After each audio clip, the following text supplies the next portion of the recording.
All right, All talk right. normally once. Just blah, blah, blah, blah. Blah, blah, blah, blah, blah, blah, blah. All right. All right, looks like we're in business here.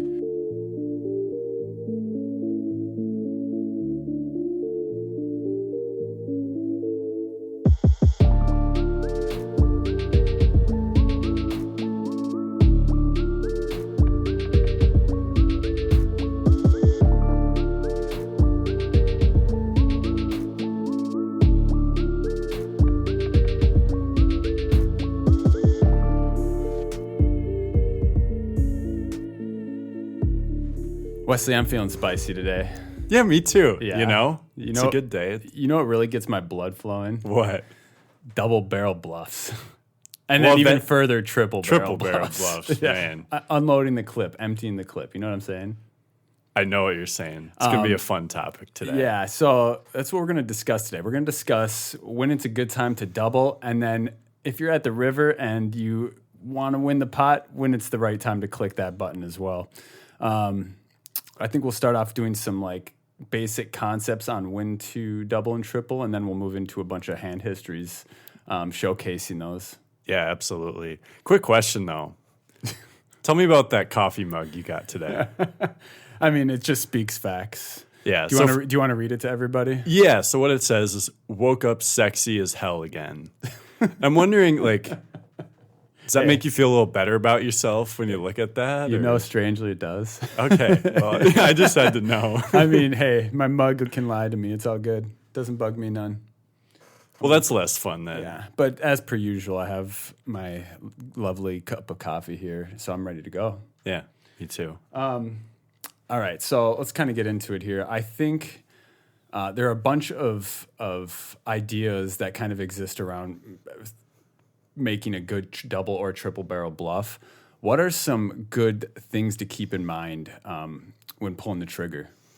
Yep. So I'm gonna start with like when you're on the river, when you're deciding to triple barrel, and then there are a couple additional things that can apply on the turn. But so when you're on the river and you've bet the flop, bet the turn, you get there. One thing to keep in mind when you're deciding to bluff is just you want to be at or very near the bottom of your range, because when you bluff, you want to make sure you are doing it with a hand that you know isn't going to win at showdown. Because for one thing, let's say you get called and you lose. Well, if you had a hand with some showdown, you kind of just wasted that money because there was a small chance that hand could have won anyways. Yeah. And if you have a hand with some showdown value, you bet and they fold, there's a chance that you would have just won anyways. So if you have a hand that can win just by checking back sometimes, you're giving yourself a bit of a negative free roll by bluffing. I mean, yeah, I agree with that. There might be a few circumstances where you can turn because you're Yes. just beat or something like that. And just to clarify, when you say showdown value, most people know what that is, but that's like, say you got third pair on maybe a not too wet board, something like that. But you might have a chance of winning if the river is checked down or if it's bet called, whatever. Yeah, If you get yeah. to showdown and you have a chance of winning, that's having showdown value. Yeah, if they could have had like, bottom pair with a flush draw and then you like river third pair, like you said. Yeah. Okay. So, all right. So you want to be at the bottom of your range. You want to have a range advantage, or in other words, make sure the story makes sense, which I think will be more clear when we get into some examples. But essentially what it is have hands that you can think of that you would have bet on all three streets for value the same exact way. Mm-hmm. So that when you're bluffing, your opponent will be like probably thinking you have those hands a lot of the time. Yeah. So like you said, make sure your story makes sense. I liked how you put that though. Yeah. Yeah. And then you want to make sure that you can think of hands that they have that not only are beating you, but will be pretty easy folds. Gotcha. Because I think sometimes, like, you don't want to always be going for these hero bluffs where you're trying to push your opponent off of, like, medium to strong hands, Because, You're just going to run into it too often.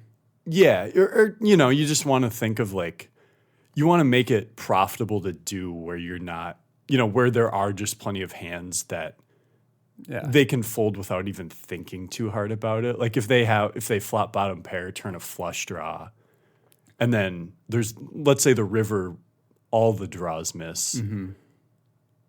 If you jam, like they're gonna have, they could have pair and a flush draw, or they could have nut flush draw, just stuff that like makes sense for them to have called flop and turn with that isn't even a strong hand on the river. Okay, so that's when we kind of get into the triple barrel territory. I think it's important, and the reason we're doing this episode is because I think a lot of people, amateurs and even intermediate players, will end up just betting because they think aggression will win them the pot. But it's important to think a little bit deeper than that and have good logical reasoning as to why you're doing it. This will help you not, run into spots where you're getting called and losing a bunch of chips in unnecessary spots. So we'll kind of dive into all these different hands that showcase these different thoughts. Yeah. Is there any other ideas you want to get into before we hop into the first hand? Yeah. So two more. So I think on the river, this is, in my mind, the least important, but it's blockers. Yeah. Having cards that block the top of their range, or hands that you think they'll call with. Mm-hmm. That's good, because then their range is less weighted. Likely. Yeah, it's weighted a little more towards the weak stuff. And then the final thing is, and this is specifically for double barreling, but when you're on the turn and you're double barreling, it's much better to have a hand that has some equity. Right. So we're semi-bluffing essentially. Yeah. I mean, and I think most people will understand that pretty intuitively, but it makes it, you need less fold equity when you have equity, because sometimes you'll win the hand with the river card. It also makes pulling the trigger a little bit easier, knowing that with all that extra equity you have and being at the bottom of your range, that you can still win a ton of chips even if you get called. Mm-hmm. I'm really looking forward to going over these examples. Let's start off here then. I'll let you take it away. Okay, so for some context for everyone, this is an online hand that I played. It's at a 2-5 cash game. The opponent that I'm going to be playing against has just over 100 big blinds. I have more than that, so we'll get into it. It folds to him. He's in the hijack. He min raises. I'm in the cutoff. I've king, queen. I have the king of clubs, queen of hearts. And in cash, you don't really want to do a lot of flatting here. You just want a 3-better fold. So I 3-bet to 7 big blinds. So up to $35. Is there a reason why we're going over 3x here? Is it just pretty standard size? It's just kind of standard size. So you go to 7 from his 2. Yeah, and I think if you look at like GTO Wizard, it would say from the cutoff to do like 6.5 and the button to do 7 or 7.5. I don't know. I just generally standardize it at 7. I'm not like okay. Yeah. I have so many ways I want to take this right now, but we'll stay focused on the double barreling for sure. All right. For another episode. Yeah, exactly. All right. So he calls. So there's 15.5 bigs in the pot. Flop is jack of spades, 6 of diamonds, deuce of hearts. Okay, so we just have king high here with no back doors besides a straight draw and some overcards. Yep. Yeah. So didn't really hit the flop, but there's also a good chance he didn't. So. He checked. This is about the king of dry boards here, pretty much. I mean, close. Jack 7 deuce maybe might be the best. Oh. Yeah. Anyways, doesn't matter. For sure. He checks. I bet small. 4.63 big blinds. I don't know. Maybe that was a 30%. Maybe I just clicked the 30% button. Into 15.5 bigs. Okay. Mm-hmm. He calls. So pot's 24.75 bigs. The turn is the deuce of spades. So it's the second spade, jack 6 deuce deuce with the jack deuce of spades. So, and we have king queen no spade here at all. Going across the different ideas we had when double and triple barreling, things that you want to look for. What in this spot did you kind of made you decide this is a good double barrel spot? Yeah, great question. So I think obviously I will have hands like jacks, pocket jacks, queens, kings, aces. I'll have ace jack. I'll have some king jack suited, queen jack suited. Okay, so this one it's specifically range repping. Yeah, it's a lot of range advantage. And then also, I have king high. So I have, when he calls the flop, he could do so with ace queen of diamonds. He should call every pocket pair on the flop. Okay. Even like ace 10 suited. So there's a lot of stuff that he calls the flop with that should probably fold the turn. All pairs under jacks that aren't sets, etc. Mm-hmm. Another thing I kind of want to dive into before we move forward, geez, is that so the board paired on the turn, right? It brought in a flush draw and it also paired. I'm willing to bet that if this turn was a jack, you probably wouldn't turn this into a double barrel spot, because at that point your queens, kings, and aces, if you're repping those hands, they would be checking back here. But the deuce, that's trickier. Yeah, I'm just going to go over different scenarios when you would and wouldn't want a double barrel. So like on a deuce here, our opponent, that doesn't really change the ranges of both of our hands. Agreed. Yeah. I Whereas would say the jack, our opponent could have a lot more jacks here. Yeah, and it would make it easier for him to call with like 9s, 8s, 7s and stuff. Exactly. Yeah, so I think you're right. Maybe I don't know. It's much harder, and it's like, you don't have to get too much into it, but that was just another, like an alternate scenario for this kind of hand that we might not double barrel. Yes, agreed. I agree. Like the deuce here, it never hits him. I fucking stumped Wes. Let's go. Just kidding. Yeah, it's worth thinking, because I think, instinctively, it's a lot harder to double barrel if the turn is a jack. Yeah. I don't know if I would have. Okay. I don't know. All right. So, anyways, fortunately for this hand history, it's a 2 of spades. Yep. Opponent checks. Yep. So I sized up to. So there's 24 and almost 25 in the pot. 25 big blinds. Yep. So I bet 17.56 big blinds. I don't know how that size came about. But it's just 70? Under 3/4. Yeah. It's like 70-ish%. So I like this. So we're essentially just saying we have ace jack or better here. Yeah. I think.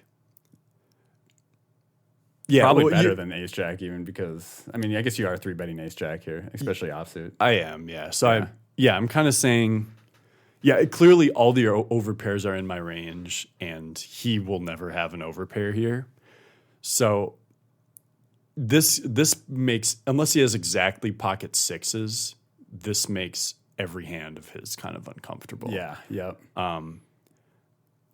Now I did put. So we'll look at this more after, but I did put this hand through GTOX, and solvers tend to be stickier than most people, so it actually still wants him to call with a lot of his underpairs. Okay. But I think realistically, people are going to start folding those out now. Player dependent, I suppose, but yeah. Player dependent.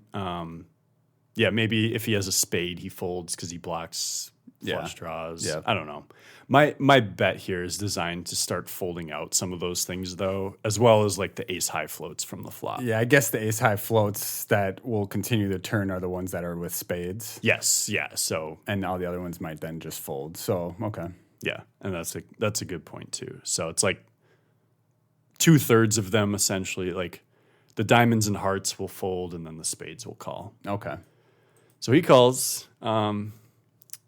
Not a lucky river or anything. It's just a 10 of diamonds. All right, let's recap here. 60 big blinds in the pot. We're to the river on a jack of spades, 6 of diamonds, 2 of hearts flop, 2 of spades turn. So it's the flush draw comes on the turn and pairs the board, and then a 10 of diamonds on the river. We have king of clubs, queen of hearts for just a straight king high. Yep, straight king high. And so, 60 blinds. So $300 in the pot. He has 74 big blinds back, so 370. So he's got a little over pot size, and he checks to me. So now here's where all those concepts kind of come into play. Mm-hmm. If I have queens, kings, aces, I'm definitely just ripping it here. I think even ace jack, down to ace jack, I'm going for value. Let me challenge that for a second. I guess sometimes I think my opponent might have tens here. Yeah, he might. Yeah. That's okay, fine. so that just is what it is. Yeah, that's like 3 combos. Yeah. So, yeah, he'll have a lot more Jack X suited. So essentially, at this point, we're trying to get all ace high floats that turn spades out of the hand. We're trying to get all 9s through 7s and then 5s through 3s if those are existent still. Yep. And that's pretty much it. That's all we're trying to get to fold at this point. Yes, and then there's Because I don't think Jack Queen's going to fold, right? so maybe. So then I'd also say 6-7 of spades and 5-6 of spades. So it's like those spade floats, but also I guess, they yeah. have the 6. I suppose yeah. there's some suited 6s, Yeah. 6-7s, and stuff like that. Okay. Yeah. So basically, that's the case. I mean, it's still a pretty large portion of hands that you can get to fold. Yeah, I agree. And then so we're at the bottom of our range. Like, imagine how much it would suck to check this back, and then your opponent has like ace 4 of spades. Like you don't want that. Yeah, that's yeah. that's when you know you fucked up. Is when like you give up, and then they're like, you win. And you're like, oh no. Yeah. Okay. Yeah, so we got the range advantage. We've got some hands in mind that they might fold. Okay. And we almost have a 1-to-1 stack to pot ratio, right? I mean, he's got a little bit more. He's 60 in the pot, 60 big blinds. He's got 74 big blinds. Mm-hmm. You're just gonna stuff it in his face, aren't you? I am. Yeah. All right. Because I would get greedy here with the overpairs, so I'm gonna get greedy, quote unquote, with the king high. And then he just snaps with pocket jacks. No. So you jam. So I jam and he folds. folds. All right. So All right. It works. Golf and then clap. Thank you, Max. So this is I just want to say quickly, and I'll let you continue your thoughts. This is a spot that I might find harder to take. I mean, this is a pure range repping. You don't have equity. That like those topics we talked about. You don't have much equity. I mean, you could maybe turn a king or a queen that's 6 outs. Yeah. But we're not even typical might not semi even bluff. Yeah, exactly. So it's not even really a semi bluff. It's more of just a pure air bluff, but with range repping. Yes. This is kind of the harder triple barrel to do, but I think in this spot it's a good place to do it. This board. I really liked it. And then the other thing too is, so I had mentioned I did put it through GTOX, which is like a solver tool that it's probably not quite as good as the other solver tools, but it liked it. It actually wanted to bet bigger on the flop, but other than that, it really liked it. Okay. And then having the king of clubs and queen of hearts on the river is actually nice because so the jack of spades is on the board, so I block king jack and queen jack suited because he's just going to fold pre-flop to my 3-bet if he has the offsuit version of those hands. And so blocking the suited jack X, it removes 2 combos that he might find the hero call with. Which, and so the solver says he should be calling with his jack X. And even if he has like ace 10 of spades, it's kind of like indifferent. Okay. So, yeah, anyways, I thought that was a really cool one. Yeah, bravo. That's a good way to start it off. I bet, how'd you feel during that? Was your blood pumping at all? Or I mean, it was only 2-5. If it, I mean, 2-5 for what, over $1,000? Yeah. It was shit. My blood pumps in the morning, in the morning freeze $20. I'm just kidding, but yeah, I think it was. To be fair, I don't remember. This was I save hands over time to review, and this one was from a little while ago. Okay, so you just don't really remember. Yeah. All right. Well, wonderful hand. I think you've got a hand now. Yeah. I'm going to go ahead and give you a hand that I played. Also, for context, in an online cash game, this one you play 2-5. This one was 100 no limit, so 50 cent $1 essentially. Yeah. I don't know. Yeah, I just like to, and when I'm working in the morning, I like to play these little games. It's not too bad. These games are really soft, and I build a roll through there slowly, but it's while I'm working, so I don't care. Plus, I'm only one tabling because I'm working. I don't know why I'm justifying this at all. God, I feel like a fish. So, anyways, this is a good hand that demonstrates not just like a pure range repping. It does, we do range rep in this, but we also have a ton of equity. So there's a lot of semi-bluffing, plus we're at the bottom of our range. All right, we'll just go ahead and start it off here. I'm in low jack. I have 122 big blinds. Oh God, Wes is giving me that face, guys. I'm in low jack. Obviously, this hand is typically a fold in low jack, but I just, I'm here to crush souls. So I opened the 6-4 diamonds in low jack. There you go. It's not terrible, honestly. Like, it's not great, but it's not terrible. I would open 6-5 suited. Yeah. So Okay.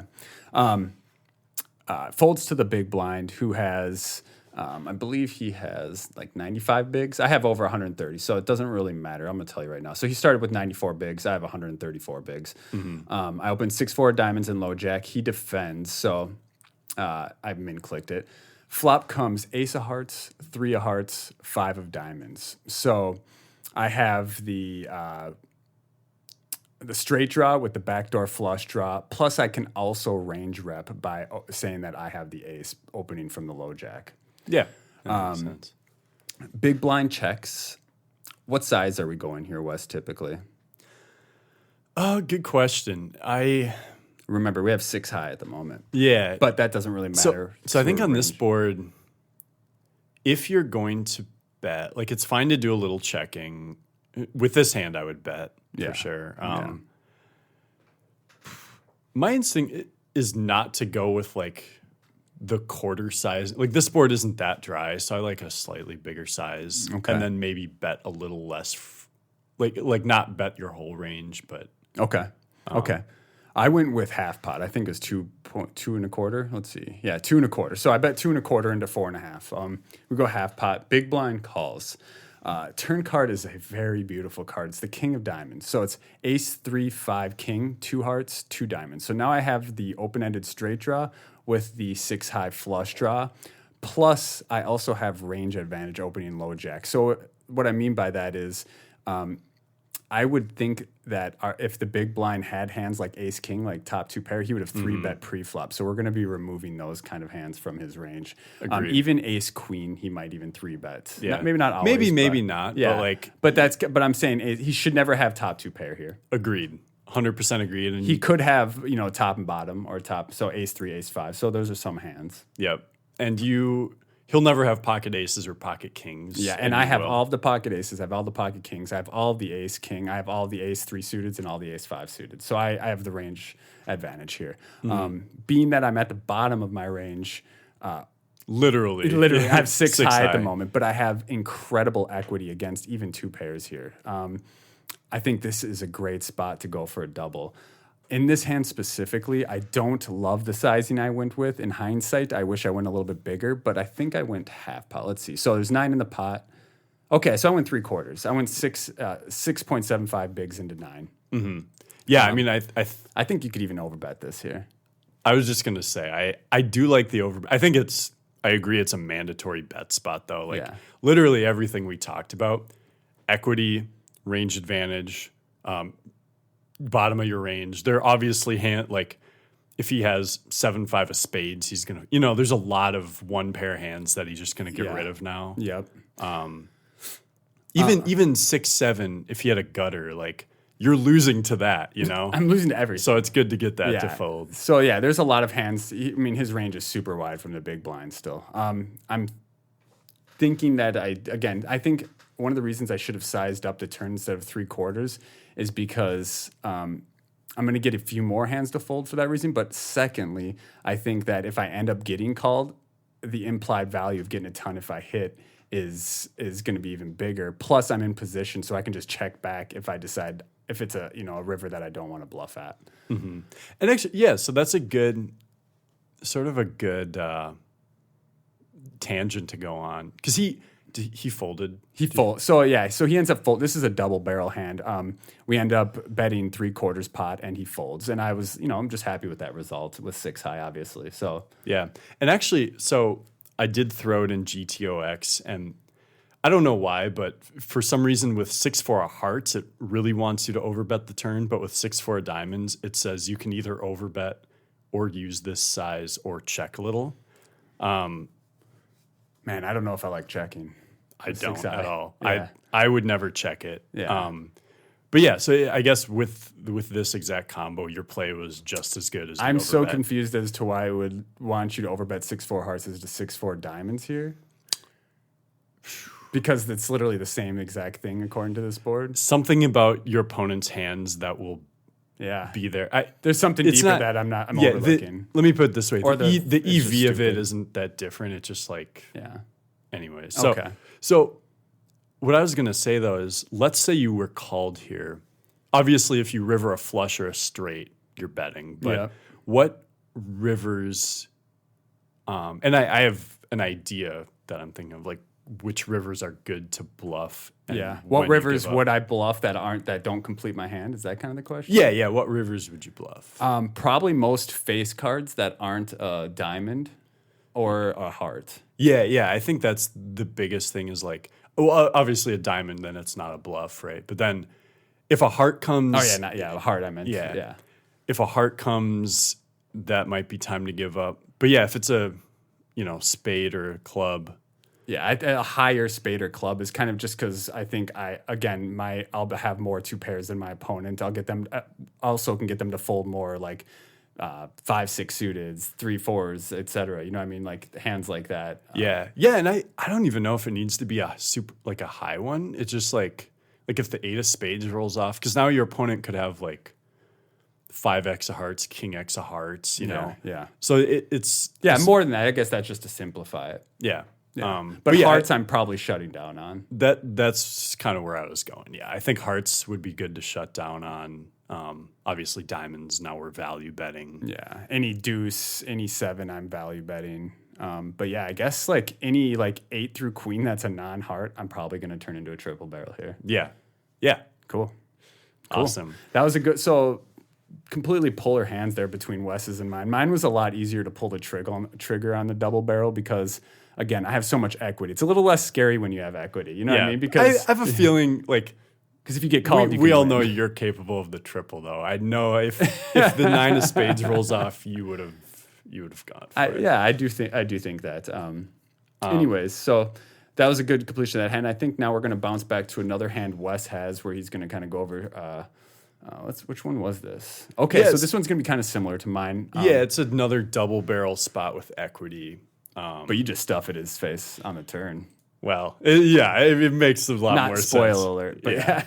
Yeah, and I think this is one, like my last hand I think was a little more unintuitive just because of the no equity aspect of it. This one I think a lot of people would find this line. And actually, I think there are arguments for doing a couple things with my hand. But anyway, so I'm still playing 2-5 online. It's only 3-handed, and Taking an opening size from Jeremiah's book. so that's on the button. I always go 2.5. Okay. Button and cutoff. I go 2.5x, and then earlier position I go 2.2, which is kind of like you can just min raise. I'm getting a little fancy with it. Yeah, so it doesn't. Yeah, it's just adding a little sauce to it. Okay. You open button with ace of diamonds, king of hearts, 3-handed. Yeah. I mean, I have piles. I have 360 bigs almost. Yeah, I'm crushing the table. Small blind who isn't going to be relevant, flats. So this is clearly a recreational player. He's got like a little over 50 bigs to start, and he's flatting the small blind. Again, this is a cash game. It's a little less normal to flat small blind in a cash game compared to a tournament. 100%. Big blind squeezes it up to 11 bigs. Okay, we love the squeeze. Yeah. So I'm assuming a 4-bet's incoming here? Yes. And so this player, he's a reg, but he's a bit on the nitty side. And he had 101 bigs to start? Okay. Yep. Yeah, so we're basically doing the normal 100 big line. Interesting. Okay. But we have ace king. Yep. 3-handed. Okay. Yeah. So we make it 24, almost 25 bigs. Yep. So like 2.5, 2.3 or something bigger? Something like that? Yeah, 2.2 something. Yeah. Okay. Essentially. We round up around here. We're not that. All right. Sorry, go ahead. So small blind folds, big blind flat. So there's 52 bigs in the pot, and he's only got 76 left. So we already have like a 1.5 SPR, stack to pot ratio. Flop is queen 10-10 with 2 diamonds and 1 spade. And we have the ace of diamonds, king of hearts. So we had the backdoor nut flush draw. We got the 2 overs and then a gutter as well. Yep. Yeah. So he one thing I think is good to note is he should just be jamming queens pre-flop. So we kind of take queens out of his range here. So he shouldn't have many boats. I guess he does have Jack Some 10 suited suited. tens. Yeah. He'll have he'll have two combos of Jack 10 suited. He should the nice thing about having the King of Hearts is there's only one combo of King 10 suited remaining. And then maybe he'll have some 10, like two combos of 10-9 suited, Ace 10 suited. Okay. So there's some 10s, but mostly, he'll have like pocket 9s or 8s sometimes. He'll have Ace Jack suited, which I guess we're ahead of. He'll have some Queen X suited, but all right. So we're 4-bet. This is 4-bet pre. Mm-hmm. We get the 10 Queen 2 diamonds flop with 52 bigs in the middle. Yeah. You're in position. What's the action here? So he checks, and I do what I would do with basically my whole range here. C-bet somewhat small. Yeah, like just over a fifth pot. Yeah, 11.1. So it's like between a fifth and a quarter pot. Okay. Yep, I like it. And he calls, so pot's 74 big blinds, and he has 65 left. So he's already got under a pot size bet. And the turn's the 4 of diamonds. So now I have the nut flush draw. You essentially have everything here. I have everything except a made hand, right? Hand, exactly. Yeah, you have everything but a made hand, but you have the range advantage. So I have equity. I have the range advantage in the sense that I'll have aces and kings and queens. I wouldn't jam queens here, but I have something I want to bring up here that kind of goes into what you were talking about earlier. You said earlier in this conversation, we don't want to turn showdown value into a bluff. Mm-hmm. Is ace king high showdown value here? That's a good question. So it's maybe very slightly. Because our opponent can have king jack suited. There's not too many combos of that, but he has some of them. Yeah, so obviously king jack of diamonds is a flush, and then he could have king jack of spades or clubs. Yeah. So that's a good point. So if on the river, you definitely don't. On the turn, sometimes, like I stick by that generally still. Mm-hmm. Obviously, it's not always the case, as we had briefly mentioned earlier as well. Mm-hmm. I think at this point you don't have much showdown value, considering it's a 4-bet pre-flop, because he has he has a bunch of pairs. Yeah, there's two combos of, or I guess 3 of ace jack suited that I'm beating, and then 2 of king jack suited that I'm beating. The tricky thing is though, is like, if I check back, is he gonna? Because I can't call the river if I miss. So can I check down against those hands? Yeah, can I check? Yeah, exactly. So I get it. But plus, you're also, again, if you're checking down, you're losing range advantage as well. Yeah, that's true. So I'm not. Well, maybe I'd check back kings or something. Aces with no diamond check back here. Yeah, or maybe you could bet tiny again and like fold to a jam. Yeah. I don't know. Okay. It gets kind of sticky. Yeah. But I guess the point here is kind of the reason you're moving forward with the double here is because you have all of the equity with not what we assume is not really showdown value. It's low enough. Yeah. Yeah. I think we do have a sliver of showdown value, but there are going to be a lot more hands like pocket 9s, pocket 8s, maybe queen jack suited, which I don't know that he should necessarily fold, but against this opponent. You said he was kind of tight a little bit. Yeah. A little nitty. Okay. I mean, queen jack facing big bets on this turn is tough. Yeah. It is. It's not loving it. Okay. So anyways, I just jam. I put them all in. And so my assumption here is, knowing this player and just the situation, like I will have tons of hands that beat a queen. Yeah. I think he'll call with like ace queen suited, or ace queen in general.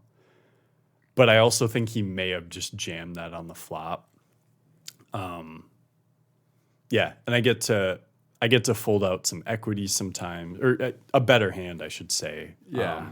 I guess the hands you're beating that would fold here are king jacks and ace jacks. And then hands that you aren't beating that you get to fold here are pocket jacks, pocket 9s through 7s or so, something like that. Yeah, and I think Jack's probably just jams pre-flop, but yeah, the other pocket pairs. Nitty player. I guess you're 3-handed, you should, but yeah. Yeah, I don't know. I should say. Okay. We don't know the answers to everything, but we're just talking about hands we can get to fold here. Yeah, and I am sort of coming with the assumption that he's going to fold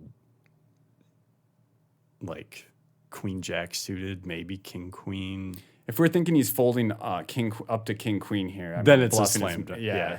King queen might be a little ambitious, but especially if he doesn't have a diamond, maybe. But like king queen with the king of diamonds probably isn't folding. It's probably just folding pre-flop. I think it's only suited. I think like any of his queen X hands have to be suited pretty much. Yeah. Facing a 4-bet out of position. All right. So we stuff in his face and he folds. Let's go. Yeah. Nice. So you set up a nice SPR there on the turn to just stuff it in his face. The diamond on the turn. Let's say it was a 4 of clubs on the turn. Do we still run this triple? Or do we still run this double, I mean? I'm not just ripping the turn in that case. So I think if it was like an offsuit 4, I would either check or I would bet small again with the idea to see what if he's raising or not. Yeah, if I get jammed on, obviously fold. If he calls, then I might have to go for it on reevaluate river. I mean, he's gonna have 2-1 SPR or something like that. Yeah, or 1 to right. 1 to 2, yeah. It's gonna be because then it's nice because I have the ace of diamonds where I can.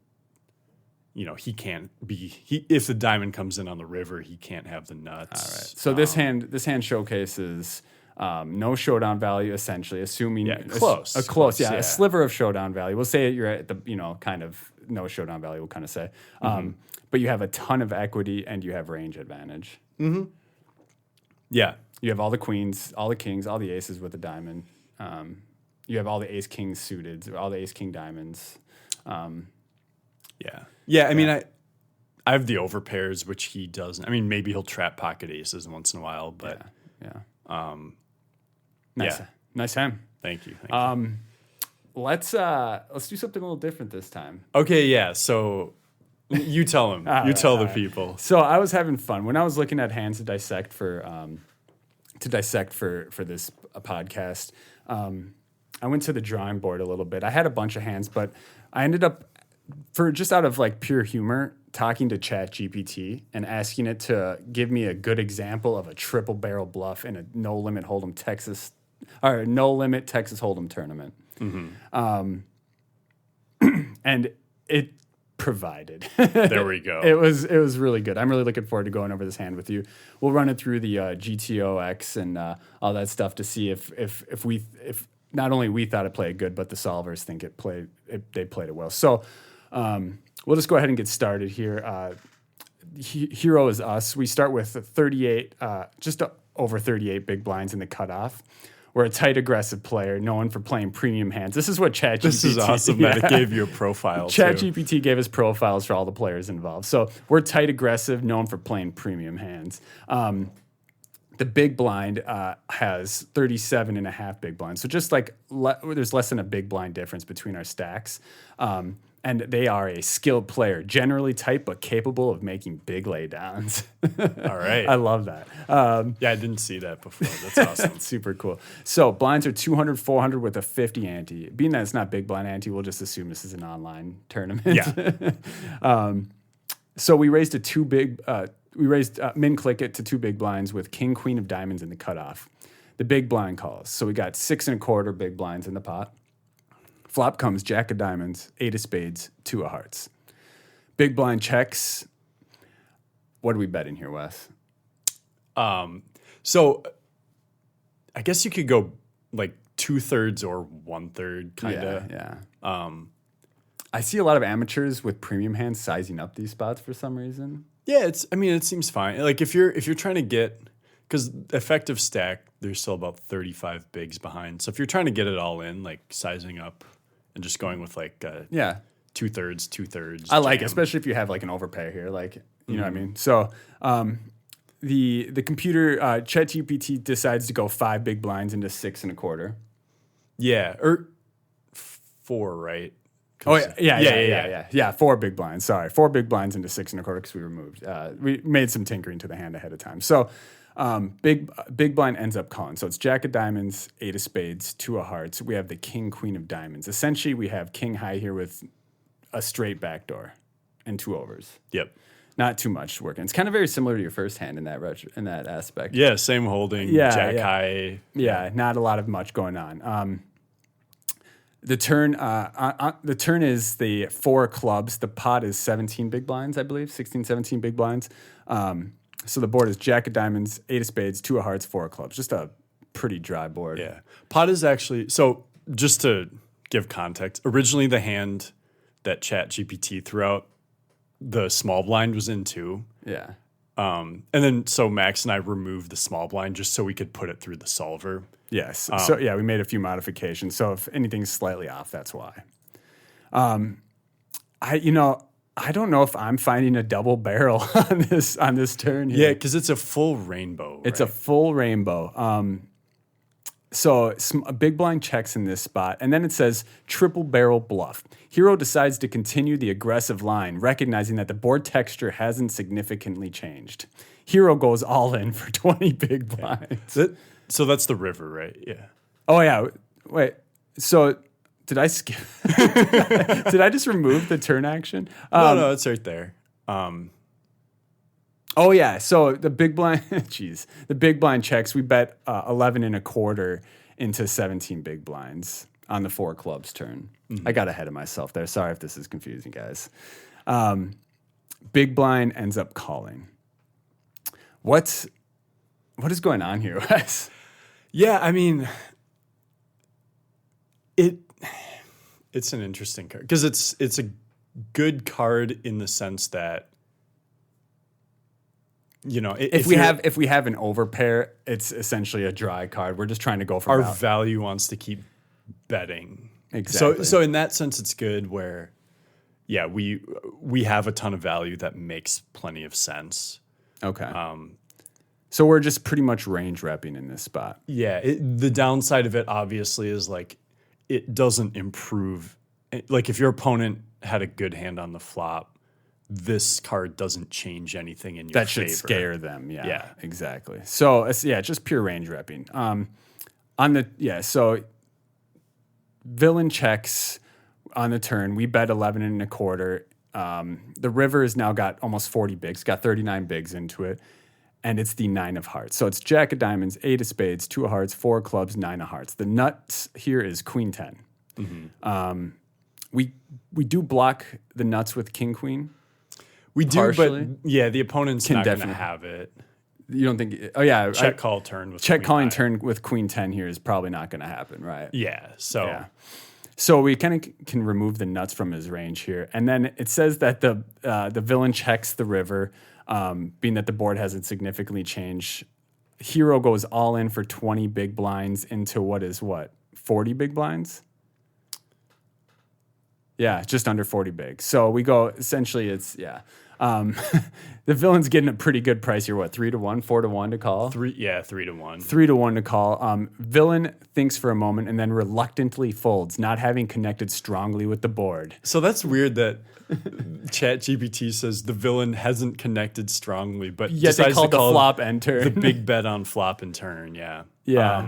And then it says hero shows the bluff, revealing. So what do you think? Maybe I don't like this hand as much.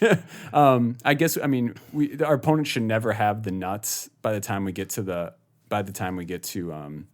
river. Yeah. So here's actually an interesting concept so when blockers come into play is when they can have a hand and you want it to be less likely they have that hand. Yeah. But in this case, it kind of is that way though, because they can't. So in this case, it doesn't matter that we have the queen because they're not going to call the turn with queen 10. So we already removed that so it doesn't necessarily matter. But but you just said we had already removed it, right? Yeah. So in that case, like they still can't have the nuts, Yeah. So in a sense, when you can think about a hand, like you might have triple barreled queen 10, right? Like you would have bluffed with that on the turn. Yeah.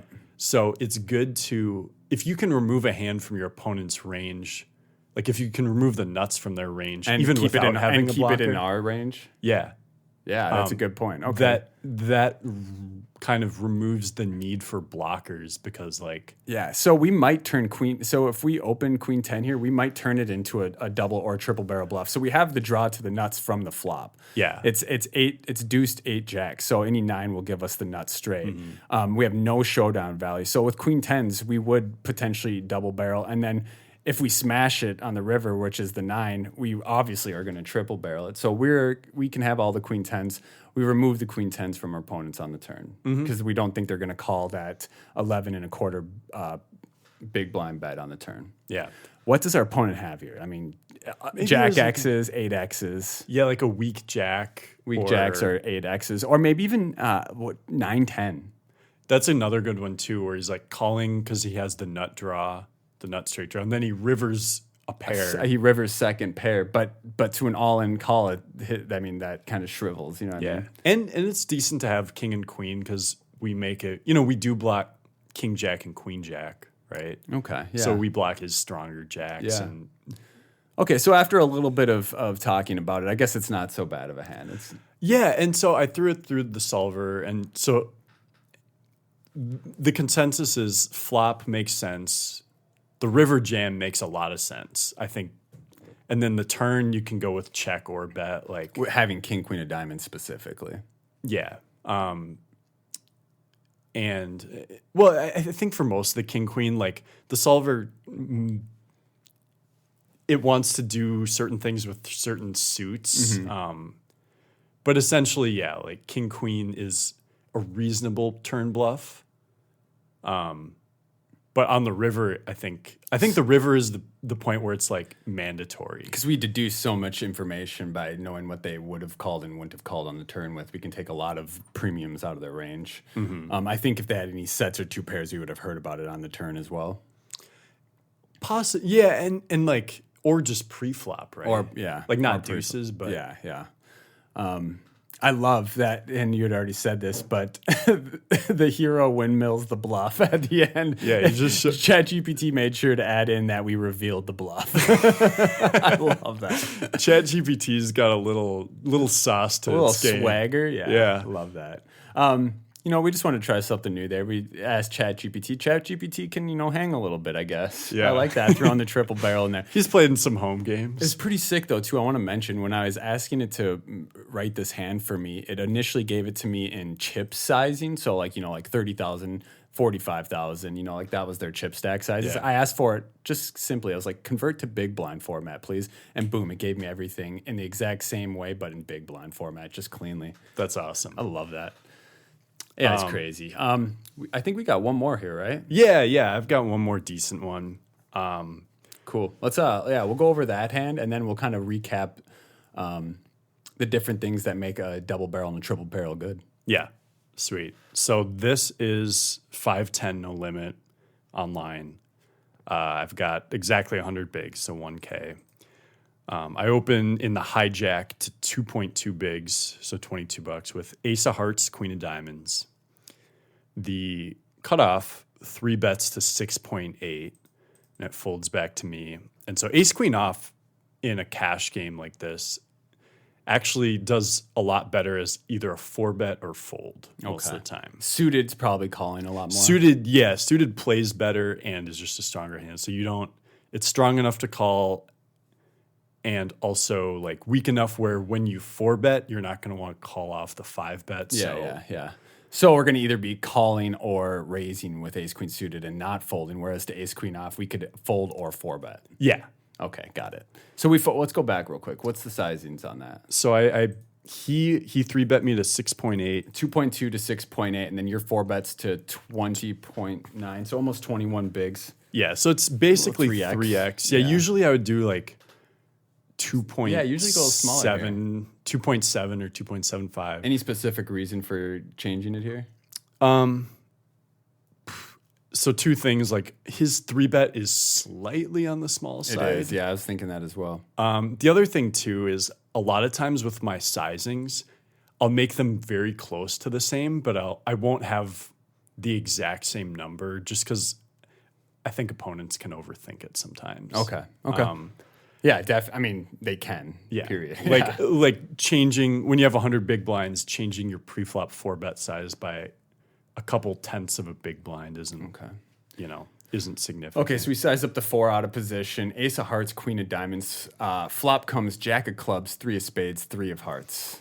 Yep. So we miss, but I mean, he's never going to have a 3. He could have hit the jack, and he can have a lot of he can have a bunch of pocket pairs like, 7s and better. He'll probably be folding a lot of the small pairs just to the initial So raise. we have jacks, queens, kings, aces, ace kings, ace queens. Yep. I'll have some ace 5 suited, ace 4 suited, some king jack suited, king 10 suited, some ace queen off, some ace king. Yep. Okay. These are hands that we could potentially be 4-betting. Yeah. And in cash games, like 100 big blinds, especially online, like my ranges are much more standardized. So I kind of just listed off like everything that I'll have. Yeah. Pots, Take notes, boys. Pot's already 43 bigs, and I have 79. So if I were to have an overpair, I like betting small here. yes. Yeah. I go with quarter, so 10.9. And because if I had an overpair, I would just play it this way to try and get it all in by the river. Yep. And then, I mean, if you face any resistance as a raise here, like in terms of a raise, you just fold. Yeah. No just problem. don't have enough to. Okay, so yeah. All right. So you set up the 1-to-1 SPR, stack to pot ratio on the turn, essentially. Yep. Yeah. So it's 65 in there. He calls. There's Okay. 65 in there. I have 68 behind. Turns the 5 of hearts. So it's the second heart on the board. And I do have the ace of hearts. This is a little, this is a little important because he could have, let's say I didn't have the ace of hearts. He could have ace queen of hearts, right? Yeah. He could have called my 4-bet with like ace queen suited and flopped a backdoor and called. So now on the turn, I get to, if he has ace queen of spades or clubs, I get to fold those out by betting. And he doesn't have ace queen of hearts because we block that. Correct. Yeah. So yeah, we have the overpair advantage for sure. Ace queen is obviously almost never good here. Maybe he has like the occasional king queen suited float. Yeah. But most of the time, almost always, our hand is not good with the action that's happened. Yep. So it's we're behind. We block some hands he might continue with. Another decent thing to recognize is both of our suits block like ace jack suited and queen jack suited because it's the jack of clubs on the board. Yeah. So we block some combos of jack X that he would call with pre-flop. Yeah, so I bet. What are we saying we have here? Actually, let's get to the sizing. Yeah, so I bet quarter again, 16.5. So yeah, I'm saying I have queens, kings, aces, or ace jack off. I might 4-bet as well. It's kind of similar to ace queen off, where it's like doesn't play that well as a call. We're range repping. Yep, No equity, essentially. basically none. Yeah. Obviously maybe- got the overcards, but yeah. I don't even know for sure if like a queen. Yeah, is if we're good, right. Like he could have, if he has ace jack suited or queen jack suited. Like I only have one of my live overcards. So I bet quarter. At this point, I'm kind of wanting to put his pocket pairs in a really bad spot. So 10s, 9s, 8s, 7s. I guess that's probably as low as we'll go. Yeah, I get to fold out. If he had ace queen of spades or clubs, I get to fold that out. Yeah. And we might even be folding out, which I would assume would jam pre, but ace king if it didn't jam pre. Yeah, I think that's a good point. Like ace king might flat with these positions. Like if we were button small blind, it probably goes in. But I've seen it happen before. yeah, like flatting a 4-bet with ace king makes some sense. And actually, that's probably a really good one because there are more combos of ace king. There's still 12 combos of ace king now that I have one of the aces. So like I'm losing to all of those. Is this sizing folding out an ace king here? That's not doesn't have any that obviously don't have ace king of hearts. So is it folding out all the other combinations being for a quarter pot only? I think so. Okay, I think it should, but yeah. Yeah, I think it should. Knowing that it's probably going to hit resistance on the river, Right? All in shove on the river. Yeah. Okay, so you bet 16 and a half into 65. Opponent He calls. snaps. So pot's 98 bigs and I have 51 left, so just over half pot. River's the 10 of hearts, so it's the third heart. You block the nut flush. I do block the nut flush, which It's now a paired board. It's Jack 3, 3, 5, 10, 3 hearts. Yeah. And So we're saying we have an overpair or ace king or ace queen of hearts. I mean, probably ace king of hearts, because ace queen of hearts, we might just flat his 3-bet. yeah, or like ace 4 of hearts. Is I probably guess the ace other 4 one. of hearts would be a great one, but I feel like you would probably size up the turn with that hand. I would either You wouldn't jam or go quarter just because it's jam or quarter? Yeah, Okay. there's not really an in between. I guess. But anyways, we're not going to get too Yeah, far into yeah. that tangent. All right, so we're here. We block the nut flush, and it kind of sucks because, there are some cards where it's like, all right, I give up. Yeah. This isn't one of them. Yeah, you feel like at this point, you're like, well, I know he doesn't have the nut flush. He shouldn't have many flushes at all at this point. I can have flushes. And he's we think he's capped, right? Like, what's the top of his range here? I mean, So ace jack? So here's the thing: is I don't even know if he could have jacks full. Yeah, right? he could have jacks full, yeah. But I think he will more than having jacks full, because there are only 3 combos that he can have a couple combos of ace jack suited, king jack suited. He could still call the turn with some underpairs.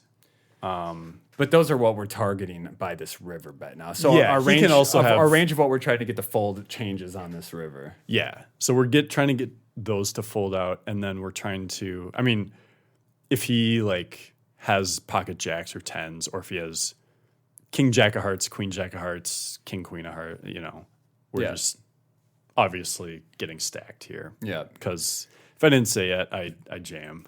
So you go all in 51, almost 52 bigs into 98 bigs. This is a tough one. This one's because it's like the hands you're trying to get to fold are king jack suited and stuff like that. I mean, while they might be folding, a lot of times real people aren't going to be folding those hands because they just don't like getting bluffed. Specific player type. Yeah. So I will say this guy's another pro as Okay. well. So you think that makes him more capable of folding because of what he could put you on? I would say he's going to be more likely. He's not going to call based on just not wanting to be bluffed, is what I would. Okay. So, anyways, he tanks and he does call. He had 2 queens, queen of hearts, queen of clubs. Okay. So, I mean, he was having queens flatting the 4-bet. Yeah. I love that. Again, you put in a hand there where we triple barrel and it didn't work. Yeah. All the other, I mean, obviously Chat GPT, but the Everything other worked ones up work. to this point. Yeah, I'm glad you put that in there. Do you, in hindsight, still like the triple barrel there? I do, yeah. I think, because, What are the reasons that we discussed that you like about that? so I have a good blocker. The ace of hearts is the good blocker. The ace So of he hearts blocks is the a nut good flush. blocker, yeah. And then, Range advantage. yeah, I'll have overpairs. There's clear value that I would be doing it with. So it's the overpairs, and then it's also when I backdoor my way into a flush. Yep. We kind of identified the clear hands that he can have that I'm trying to fold out at each point in the hand. Yep. Yeah, so. Okay. All right. Well, I think it's awesome that we had all these different examples that kind of showcase these different things we pay attention to when we want to double and triple barrel bluff. Should we kind of review? Yeah, let's review them. So starting off with the first hand is the king queen off. Wes showed us how to. That was a double, right? Triple. The king queen off was a triple barrel, where Yeah. you rip the river with pretty much just range repping, no equity. I mean, this was like the tougher of the triple barrel bluffs. Yeah, and I think so. But at every point, I was at the bottom of my range in the sense that king high was No showdown no value. showdown value. I had clear hands that would value bet that exact same way. Yep, like his over pairs. Yep. And Ace jack. And ace jack, yep. And There- jacks, yeah. There were clear hands that I was targeting, under pairs, backdoor spades. Just to remind, it was jack, 6, deuce, deuce. The turn was the second spade. And then it was a tenant. Yep. Then an offsuit 10. Yeah. My king queen offsuit blocked king jack suited and queen jack suited, so it made his range a little bit weaker in the sense that hands that he might call with on the river were less likely to exist. And I don't even know if we mentioned this part with the blockers, but the fact that I did not have a spade gives him more possibilities of having spades. More floating spades that would have turned a flush draw and would fold river too. Yeah, like ace queen of spades. That's great. Yeah.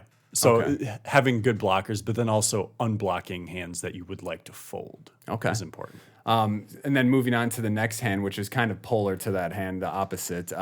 We have the 6-4 of diamonds hand that I played, where I flopped an open ender with a backdoor flush draw. I turned the flush draw. I only had 6 high the entire time. However, we could deduce that because it was only the big blind in the hand, he didn't 3-bet, that he doesn't have the aces, pocket aces for top set, pocket kings for second set. He doesn't have ace king for top 2. So, and I do have all those in my range. So we're range repping with that. Plus we had a bunch of equity with the flush and straight draw, which makes, again, double barreling and triple barreling a lot easier. But on top of that, we didn't have any showdown value with 6 high. So that's why we decided to continue betting hand. I mean, it's kind of, we have all of the key triggers that say, hey, this is a great bluff spot. Yes, 100% agree. Yeah. So that one, I mean, those are much easier to bluff because we have, it's a semi-bluff. We have all the equity and the range advantage.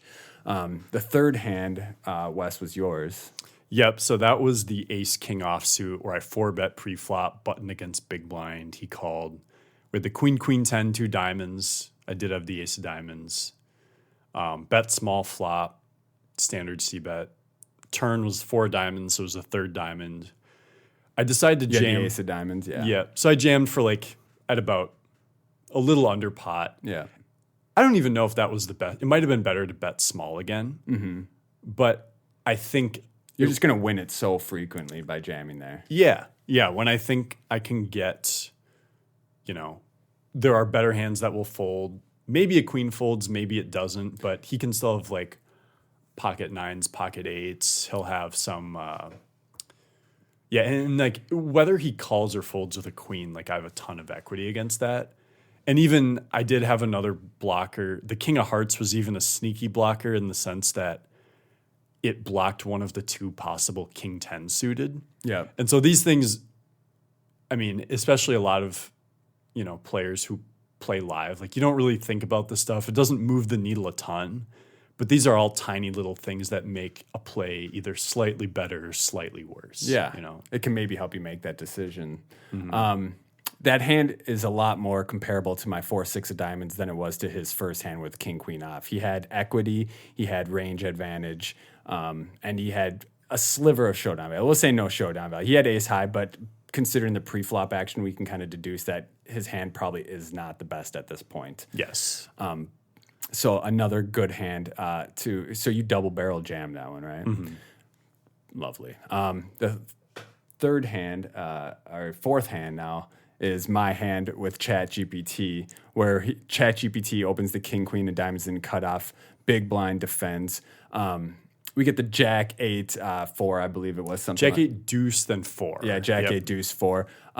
We sized up our flop bet and our turn bet. So we essentially deduced that our opponent shouldn't be having too many nutted hands when the 9 hits the turn, because queen 10 would have folded the turn.